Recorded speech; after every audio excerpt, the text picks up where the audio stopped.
Ya pemirsa, selama bulan Ramadan ini permintaan tahu di Kota Banda Aceh terus meningkat dan perharinya mencapai 100 ember lebih.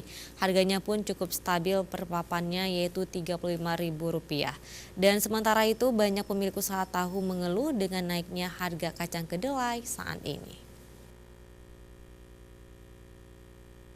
Salah seorang pemilik usaha tahu di Gampong Bitai, Kecamatan Jaya Baru, Kota Banda Aceh, Yusriadi, mengeluhkan dengan kenaikan harga kedelai akhir-akhir ini.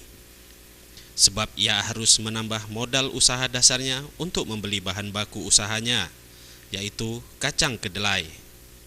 Dengan harga kacang kedelai saat ini yang terus mengalami kenaikan dari harga sebelumnya Rp330.000 per karung 50 kg, saat ini menjadi naik mencapai Rp375.000 atau mengalami kenaikan mencapai Rp45.000 per saknya. Per bulan pabrik tahu milik Yusriadi ini menghabiskan kacang kedelai mencapai 320 karung. Dengan kenaikan harga ini, pengusaha tahu kehilangan uang per bulannya mencapai Rp16 juta. Kendatipun harga kacang kedelai terus naik, namun harga tahu yang dijual saat ini tidak mengalami kenaikan. Harga jual tahu di pasaran masih seperti hari-hari biasanya, yakni Rp35.000 per papannya.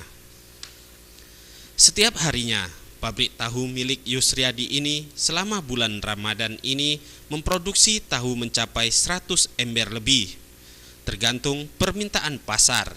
Biasanya tahu-tahu ini dijual di Pasar Lambaru dan Pasar Aceh, dan juga sampai ke Kota Sabang dan Aceh Jaya.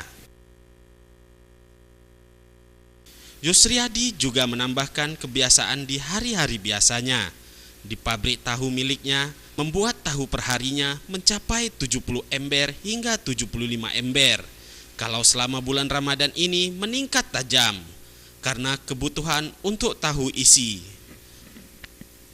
Mustafa, Aceh TV.